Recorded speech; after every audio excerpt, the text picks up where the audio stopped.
Então a gente vai reagir agora. O iceberg de lendas urbanas de jogos. Desvendando lendas. A Carol quase derrubou tudo aqui da mesa agora. Iceberg de lendas urbanas de jogos. Do Aquinho. Pelo que eu vi na thumbnail, tem Ben Drowned, tem...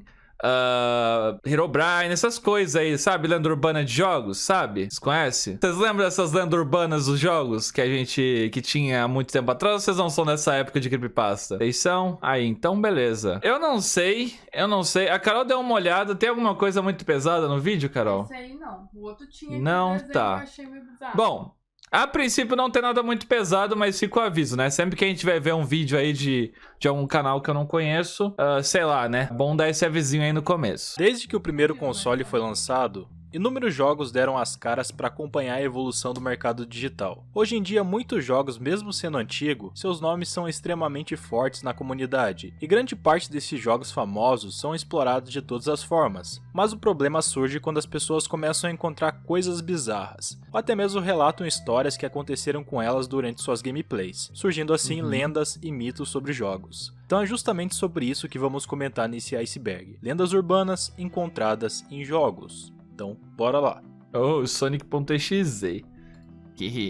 Herobrine é um clássico personagem do jogo Minecraft. Sua origem se dá por conta de um jogador estar jogando Minecraft, quando vê um outro personagem com aparência semelhante ao do Steve, mas com olhos brancos. E o olho branco surgiu pelo ato de ser um fantasma. Talvez a história mais famosa seja a qual um jogador estava a criar um servidor de Minecraft e estava jogando na dificuldade difícil. Mesmo passava horas no Minecraft quando viu uma skin semelhante ao Steve, mas com olhos brancos, e sem nome em cima. Algo estranho, porque quando se joga multiplayer, aparece o nome do jogador. Então depois desse avistamento ele foi correndo colocar isso em um fórum do Minecraft, e a sua mensagem foi apagada em pouco tempo. Depois tentou novamente postar esse comentário, quando recebeu uma mensagem do moderador do fórum dizendo uma única palavra: pare. A mensagem havia sido enviada por um moderador chamado Herobrine, aí surgiu seu nome. Existem muitas histórias sobre o Herobrine, a maioria diz que Peraí, sério? Essa parte eu não sabia. Que foi um moderador do fórum que tava deletando com o nome de Herobrine e daí que surgiu o nome. Esse detalhe da história eu não sabia mesmo. Caraca. Aí eu acho que é fic. Ah, aí você acha que é fic. Aí você... Não, beleza. Porque o Herobrine tá de boas. O fantasma assombrando o Minecraft, o joguinho de bloco, tá de boas. Aí no momento que o ADM do Reddit se chamava Herobrine, aí virou fic. Aí ficou surreal, assim. Beleza. o irmão do Notch que morreu e agora assombra o jogo. Mas essas histórias sempre foram creepypastas. Mas, pelo visto, o Notch deve ter gostado da ideia, pois em várias atualizações antigas era possível ver na lista algo bem curioso: Herobrine removido. Isso aconteceu durante inúmeras atualizações. Uma outra história é que o Herobrine é o irmão do Steve, que foram fazer uma viagem, na qual durante a viagem aconteceu algumas coisas no meio do mar que o barco se perdeu e saiu fora da rota. No caminho, Steve se desentende com seu irmão. Steve chega em uma ilha estranha, no qual há vários adversários, entre eles um que quer se vingar dele, o Herobrine. Enfim, um personagem clássico e impossível não estar nesse iceberg. A lenda do Super Mario 3 consistia no seguinte: tudo não se passava de uma peça de teatro, com tudo o que é mostrado durante o jogo sendo uma pura encenação e com o público sendo justamente nós, os jogadores. A ideia nasceu depois que alguém percebeu que a cortina que aparece na tela de abertura e alguns detalhes no cenário, como por exemplo o fato das plataformas estarem presas no teto, a sombra de alguns objetos ou o fim das fases parecerem a parte de trás de um palco. Depois de tantos anos de dúvidas sobre esse mito, Shigeru Miyamoto até mesmo resolveu confirmar, onde em uma de suas entrevistas para lançar o jogo do Super Mario Maker fizeram a famosa pergunta: se o jogo se passava em uma peça de teatro. O mesmo confirmou balançando a cabeça, desmistificando a lenda que ficou na cabeça de muitas pessoas por um bom tempo. Na minha GTA cabeça San Andreas é um dos jogos que renderam milhares de lendas urbanas acima dele. Mas um que ficou bem intrigante por um bom tempo é que perto do aeroporto abandonado do deserto há um buraco com sacos pretos, que ao que tudo indica contém corpos. E para aumentar ainda mais o suspense, há uma caminhonete Bobcat perto do buraco, provavelmente utilizada para despejar os corpos nele. Mas depois de algum tempo descobriram que realmente eram corpos, basicamente sendo uma referência à máfia de Las Vegas, que enterravam os corpos de suas vítimas em um buraco no deserto. Como Las Venturas é uma paródia, acho que faz muito sentido. Além de que no vídeo do GTA San Andreas Stories, conta alguns ocorridos antes da morte do CJ, e conseguimos visualizar os corpos sendo despejados no buraco, desvendando assim outra lenda urbana. Essa daí eu também conhecia da época. Acho que eu vi um vídeo Acho que eu vi um vídeo do Gigaton falando sobre isso, por mais engraçado que isso possa parecer. Conquer Bad Fur Day é repleto de bizarrices, mas talvez nenhuma seja tão misteriosa quanto a do esquilo que se joga em um buraco durante uma das missões do protagonista. Basicamente, após Conquer derrotar Conde Bátula, um dos esquilos aldeões sobrevive ao ataque do vilão, mas logo depois ocorre o ataque zumbi na área, e a reação de Conquer é, claro, meter bala em todo mundo, né? Mas a do aldeão é simplesmente esquisita, não há absolutamente nenhuma explicação. No momento ele aparece perfeitamente bem, no próximo ele foge e se joga pra morte, como se a situação atual dele fosse horrível demais pra suportar e a única saída que ele possa ver é acabar com a sua existência. Quando Pokémon Red e Blue foi lançado em 1996, um rumor circulou entre os jogadores, sobre um Pokémon lendário chamado Mew, e a história contada sobre ele é que você poderia encontrar o Mew embaixo de um caminhão estacionado perto do navio SSN, mas a verdade é que era impossível encontrar Mew solto em Pokémon Red e Blue. Tudo isso acontecia por conta de uma falha ocasional, porque era para ser adicionado esse Pokémon, porém na sua versão final foi retirado. Então por conta de algum bug e por ele estar nos dados do jogo, fazia com que alguns jogadores encontrassem Mew, o que parece ter dado origem ao rumor, né? Que ele se encontrava especificamente embaixo do caminhão. Não conheci essa também. Caraca, estamos na camada 2 aí, hein? É um personagem misterioso e enigmático encontrado várias vezes na série do Half-Life, referido como um burocrata interdimensional sinistro. Ele é conhecido por mostrar um comportamento peculiar e exercer poderes muito além dos seres humanos. Sua identidade e motivos dos seus comportamentos permanecem completamente inexplicáveis. No jogo ele desempenha o papel de supervisor, cuidando de Gordon Freeman e outros personagens. E à medida que a série progride, em alguns casos, na verdade, ele até ajuda ou dificulta sua gameplay. Em uns vídeos feitos pelos usuários do jogo, o G-Man é retratado como um tipo de pessoa enigmática e profundamente estranha, com um olhar frio realmente para ser estranho, e gera até mesmo um certo desconforto se você ficar encarando ele por muito tempo. Mr. Freeman? Talvez nem todos os jogadores se lembram disso, acima de um mistério específico que durou anos. Tudo começou na Space World em 1996, quando a Nintendo revelou um dos primeiros trailers da gameplay de Ocarina of Time. No vídeo, o Link abre um baú em uma sala repleto de ladrilhos azuis, e dentro dele sai a Triforce iluminada por uma luz amarela ofuscante. Em Zelda, a Triforce é o poder supremo, deixado para trás pelas deusas após terminarem a criação do mundo. Ao mesmo tempo, ela é um tesouro proibido protegido pela família real, que deve ser mantido longe de mãos maliciosas, visto que, com um único toque, aqueles de mau coração podem até desejar o fim do mundo. A poderosa relíquia sempre esteve presente de uma forma ou outra nos jogos da franquia. Nos primeiros jogos, em especial, a Triforce era um objeto usado por Link para deter Ganon. Ainda mais depois das imagens mostradas pela Nintendo, os fãs aguardavam ansiosos pela chegada da transição da franquia para o 3D, de forma a confirmar se Link teria contato com a Triforce no jogo. Foi então que uma jogadora chamada Hyrule criou um rumor em um fórum, principalmente para debater as formas de conseguir fazer isso. Inicialmente, apenas uma jogadora disse ter encontrado a Triforce. Seu nome era Ariana Almandoz, mas só conseguiu comprovar isso um mês depois, quando publicou uma imagem do Link parado na frente do objeto. Ao fundo, é possível ver Auro, o sábio da luz. Já em outras imagens, a jogadora ilustrou o suposto passo a passo para chegar ao artefato, com o Link tocando uma nova música chamada Overture of Sages, e chegando ao misterioso Temple of Light. Passado certo tempo, a jogadora admitiu que as imagens eram falsas, mas isso não impediu o completo estado de histeria da comunidade diante das possibilidades. Os rumores começaram a surgir. Alguns diziam que era preciso zerar o jogo sem morrer para consegui-la, outros que era preciso chegar a uma dungeon ultra secreta localizada no céu. Mas obviamente todas essas questões eram falsas e ninguém conseguiu a Triforce até hoje. Imagina, os caras lançam um trailer ali, sem querer, tá ligado? O trailer com um detalhezinho ali que... ô Joaquim, corta essa parte aí, não esquece de cortar, tá? Porque a gente vai tirar a Triforce do jogo e tal.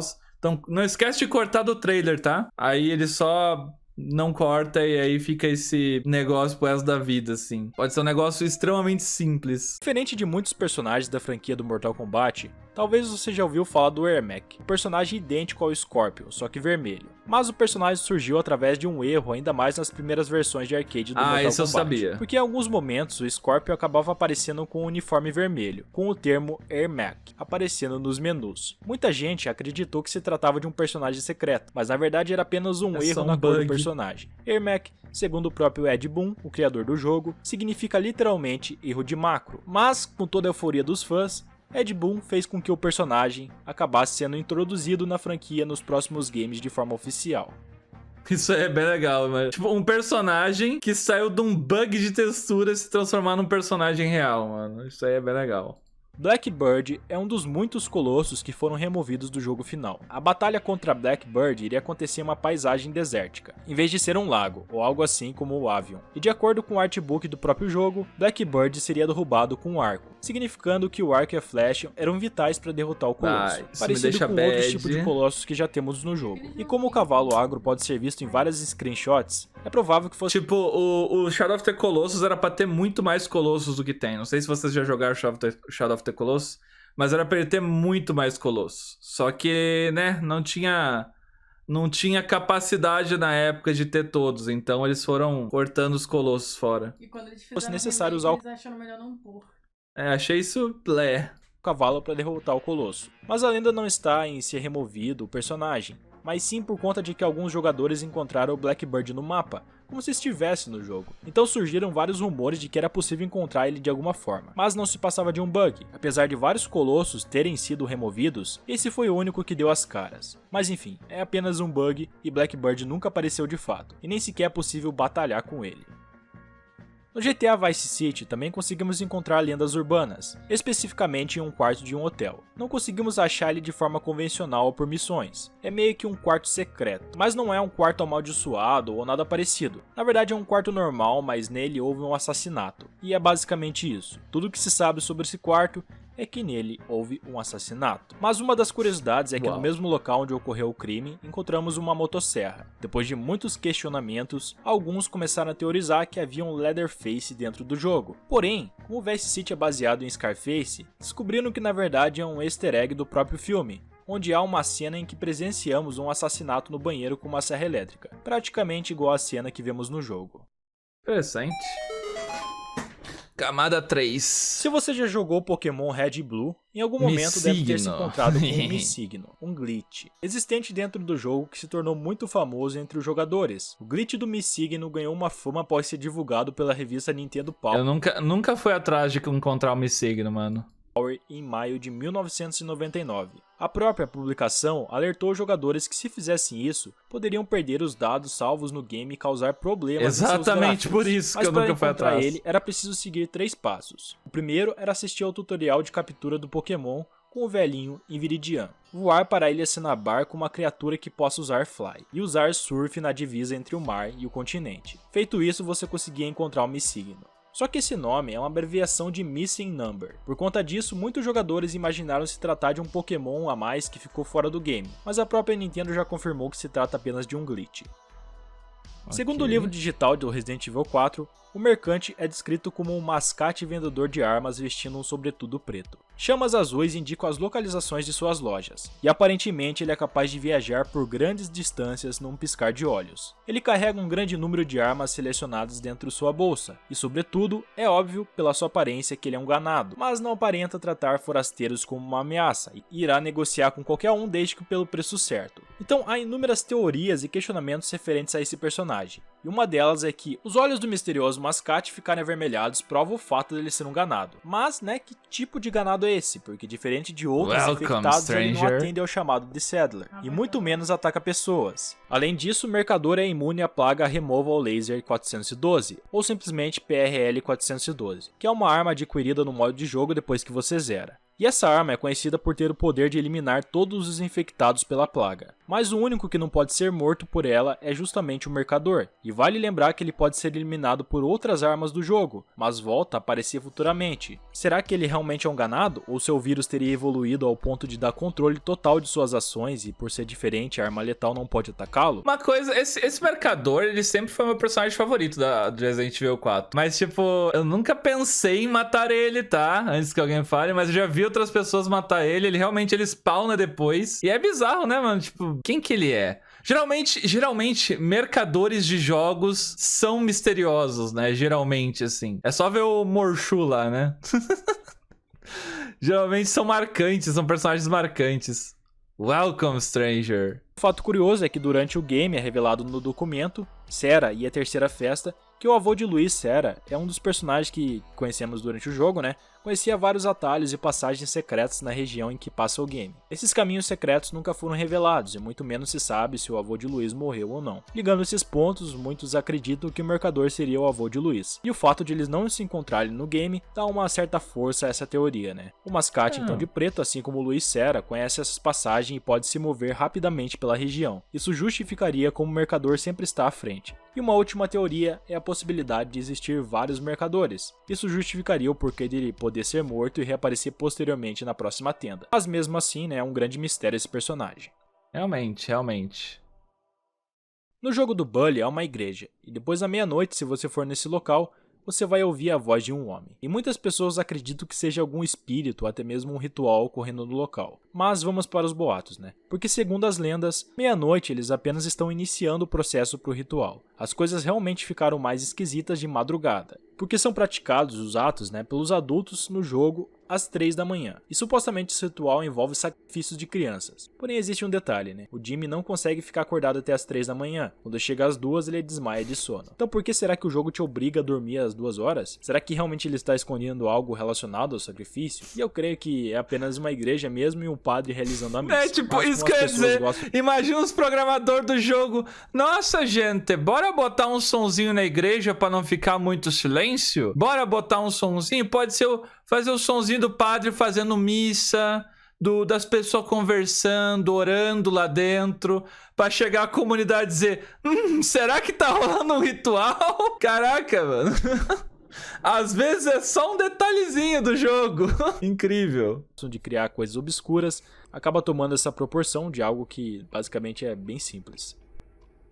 Certamente você deve saber que em Super Mario 64 era possível obter uma estrela em cada fase ao coletar 100 moedas. Entretanto, havia jogadores mais frenéticos ou hardcores que queriam coletar todas as moedas dos estágios do jogo. Porém, foi descoberto que na fase Tiny Hug Island havia uma moeda entre as 191 existentes que era impossível de ser coletada. A moeda estava localizada debaixo da terra, provavelmente uma moeda esquecida pelos desenvolvedores, próximo ao grande bloco da onde saem as bolas pretas metálicas no alto da ilha. Como até então era impossível pegá-la, foi apelidada pelos jogadores de Moeda Impossível. Entretanto, um jogador conhecido como Panenkoke 2012 descobriu uma forma de coletar a moeda impossível. Após subir no topo da ilha e dar uma bundada no centro para esvaziar a água, ele saltou dentro da montanha. E com um salto e um chute no ar, ele conseguiu coletar a moeda impossível. Conforme vocês estão... Mano, é bizarro. Vocês já viram uma speedrun desse jogo? Vocês já viram uma speedrun de Super Mario 64, mano? Se algum dia vocês tiverem nada pra fazer, pesquisa no YouTube, Speedruns Mario 64. É o troço mais... Mano, os jogadores desse jogo são insanos.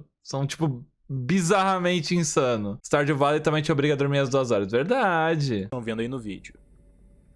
Esse é um mistério muito intrigante, e é bem notável, pois são 3 covas bem visíveis no jardim de Catalina, ao lado de sua casa. O mais interessante é que em cima das covas há uma pá, porém creio eu que provavelmente por conta do seu temperamento, quem já jogou sabe muito bem que ela é bem maluca e psicopata com CJ, provavelmente deve ter sido alguns dos seus namorados que por algum motivo irritaram ela. E, né, o fim deles foi esse aí que vocês estão vendo. Provavelmente uma brincadeira do pessoal lá da Rockstar para colocar medo no CJ, né, já que constantemente durante o jogo, Catalina diz que matou vários homens e que se o CJ vacilar, ela mata ele. Eu lembro dessa personagem.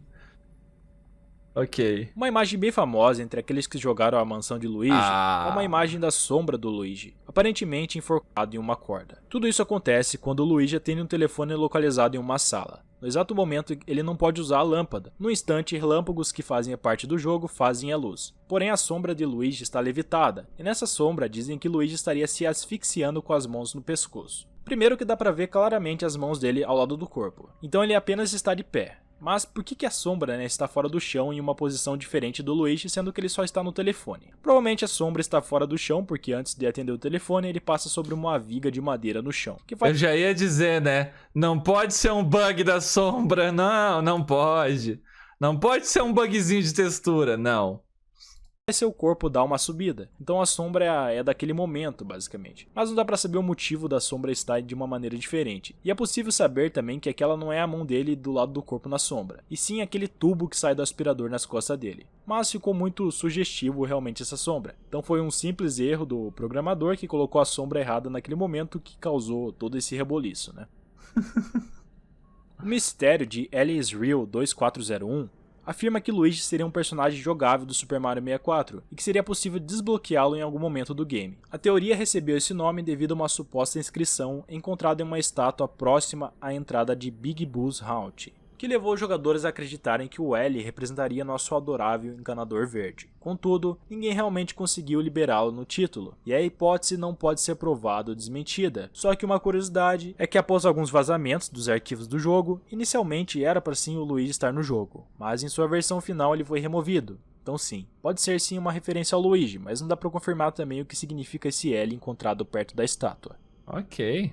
A Gangue Laranja é uma gangue que aparece no GTA San Andreas, e é o grupo principal do jogo, já que o principal protagonista do jogo é o CJ. Essa gangue esteve muito próxima de ser adicionada ao jogo final, tanto que o CJ, ao falar com alguns membros da gangue rival, ele cita o GF. Também existem artworks e pichações sobre essa gangue. As vestimentas padrão dessa gangue seriam preto, branco e laranja, como visto aí nessas imagens betas. Apesar de ser algo bem simples, eu acho bem interessante, já que na capa do próprio jogo conseguimos ver um personagem vestindo laranja. E eu sempre me questionava que personagem era esse, já que em nenhum momento encontramos ninguém vestido laranja. Então o segredo tá aí. Segredo gigatônico. Petscope é uma série de vídeos de terror lançada no YouTube. Os vídeos seguem Paul, o protagonista, explorando e documentando um suposto jogo do PlayStation perdido, intitulado de Petscope. A série de 24 episódios foi de 12 de março de 2017 a 2 de setembro de 2019 e recebeu ampla cobertura por sua narrativa, autenticidade, surrealismo e a sua comunidade ativa de pessoas querendo entender o que se passava. Paul encontrou ou recebeu uma cópia do jogo. Petscope supostamente era desenvolvido pela empresa fictícia Garalina, carregando gravações de seus primeiros níveis. Inicialmente, o jogo parece um jogo padrão de quebra-cabeça do PlayStation, centrado em torno do personagem do jogador, chamado Guardian, capturando criaturas estranhas conhecidas como animais de estimação, e resolvendo quebra-cabeças. Os 4 primeiros episódios são gravados por Paul para uma pessoa específica sem nome. Mais tarde, Paul reconhece que suas gravações encontraram uma audiência no YouTube, embora ele ainda narra diretamente para o personagem invisível. A caixa do jogo, no entanto, veio anexado com uma nota contendo um código e instruções. Seguindo esses, Paul é capaz de encontrar um lado obscuro e escondido do jogo. A nova área, conhecida como New Maker, é um campo cheio de grama e escuro. E a partir desse momento, o jogo leva o nosso protagonista a descobrir uma história do mundo real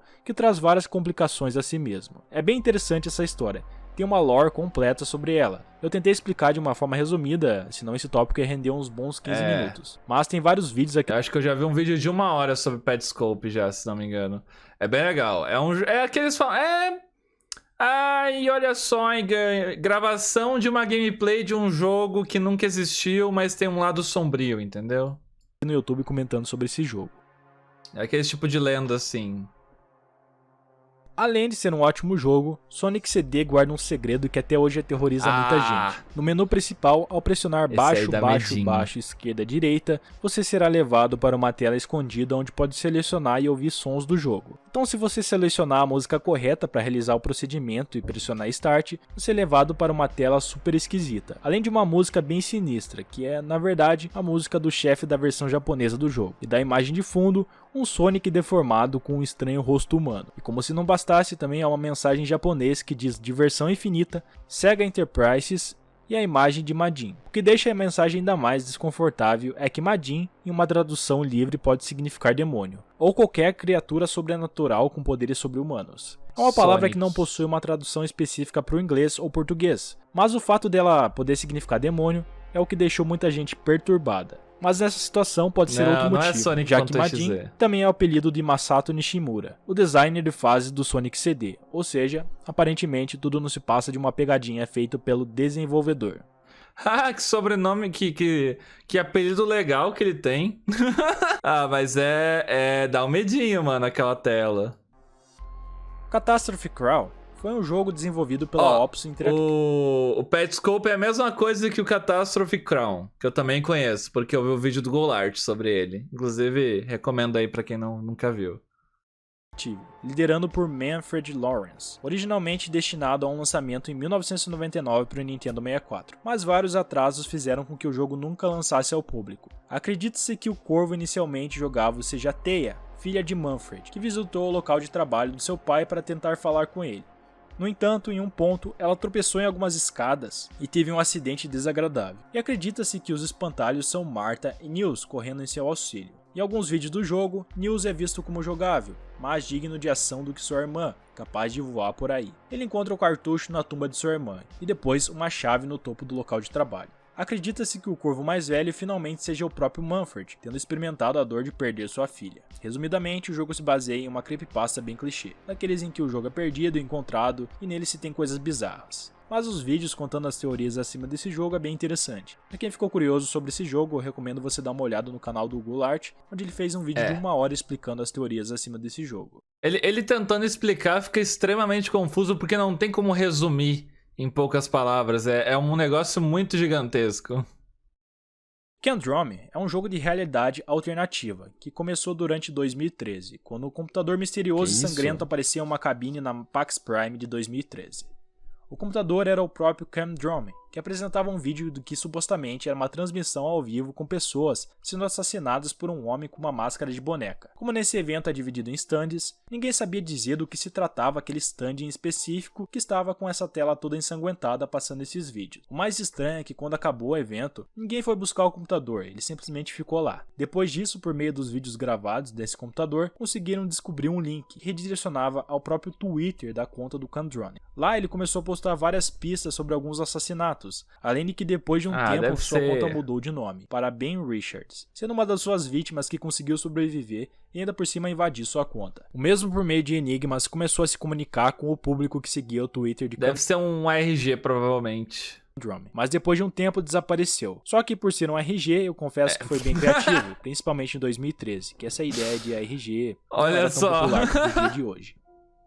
Polyluna se baseava em um jogo de computador estilo bem simples, como um RPG/aventura, no qual o computador dá uma determinada situação em forma de texto, oferecendo algumas opções ao jogador sobre quais ações tomar diante do que lhe é apresentado. Na primeira tela do game, o seguinte texto é apresentado: você está numa sala escura, uma luz do luar brilha pela janela, há ouro no canto da sala, junto a uma pá e uma corda. Eu já Muitos vi dizem esse que o também. jogo era muito mal programado, uma vez que a maior parte dos comandos aplicados Também, travavam o Goulart no game, também já fazendo com que fez as um vídeo pessoas sobre tivessem que esse. abrir de novo. Conforme o jogador conseguia recolher os itens na sala, outra mensagem o desafiava. Somente a opção norte podia ser escolhida pelo jogador. Qualquer outra opção travava o jogo na hora. O bug fez o jogo perder muitos admiradores, pois acabavam abandonando ele, por conta disso. Então o jogador chamado Michael Nevins, muito insistente, resistiu pacientemente às 33 fases na jogatina, mesmo tendo que reiniciar o jogo várias vezes após seus bugs. Então, após resolver todos os enigmas, uma mensagem intrigante surge na tela. Ao executar, respectivamente, as ações de cavar buraco, em seguida descartar ouro e após tampar buraco, a mensagem com números apareceu com os valores parabéns e algumas coordenadas. Isso deixou Neves muito intrigado. O que poderia significar?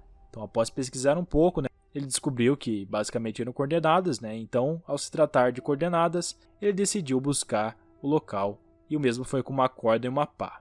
Ao chegar no local indicado, ele se deparou com uma floresta, no ponto específico das coordenadas. Havia um local com bastante terra fresca. Animado, ele começou a cavar, até que ele encontrou algo que não esperava e o deixou extremamente apavorado, saindo correndo do local. Uma cabeça de uma jovem loira, que já estava em estado de putrefação. Após isto, Nevin chamou a polícia, que até hoje não encontrou sequer resquício. Pior que no vídeo do Goulart, eu realmente acreditei. Eu realmente acreditei. Tipo, quando o Goulart chegou nessa parte da cabeça, eu realmente acreditei. Eu achei que tava sendo verdade, tá ligado? Eu caí no bait. Caí fácil nesse bait. Resquício de algum corpo da vítima. E esse foi o tesouro de Polyluna. Seu programador nunca foi revelado, mas é mais uma creepypasta. Só que muito boa, por sinal. O Goulart também já falou sobre essa creepypasta. Caso vocês tenham vontade de conhecer mais a fundo essa história, eu recomendo bastante.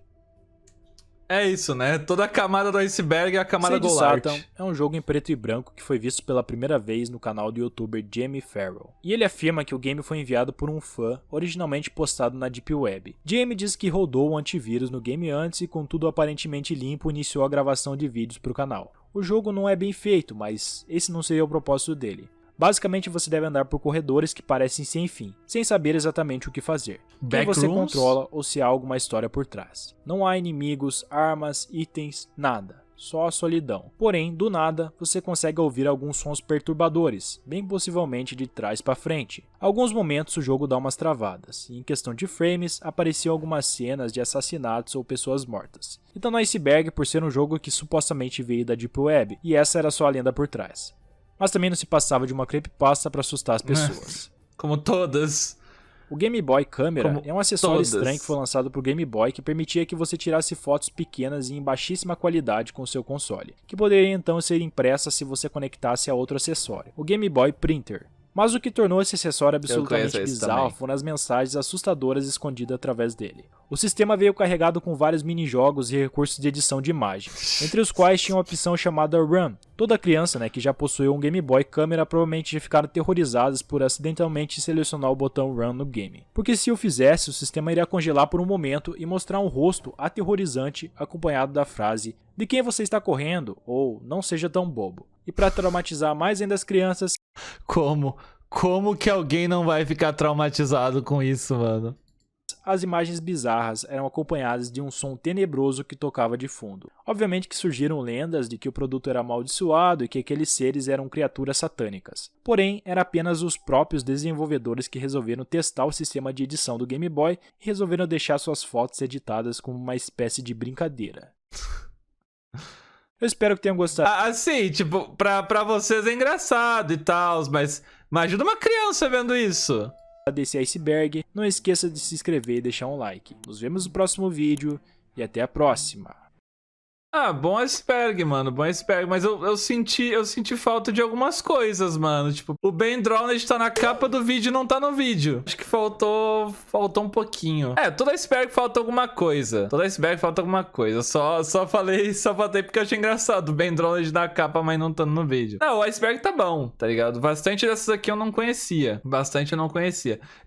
por eu ver, tipo, na thumb do vídeo, o Ben Drowned e o Herobrine, eu achei que ia ser bastante puxado pra creepypasta, tá ligado? Achei que ia ter um Slenderman, achei que ia ter uma Sally, achei que ia ter Smiley Dog, um monte de creepypasta, tá ligado? Achei que era mais lendas urbanas de jogos, se bem que é de jogos, né? Então não são tantas assim. Mas ainda assim, nice vídeo. Qual foi o que vocês mais gostaram? Mano, pior que a maioria eu já conhecia, por causa dos vídeos do Golart. Mas se fosse pra falar, esse aqui por conta do vídeo do Golart, esse aqui do computador, da pá e da cabeça lá no final, é o melhor de todos, eu achei. Por conta do vídeo do Golart e tal.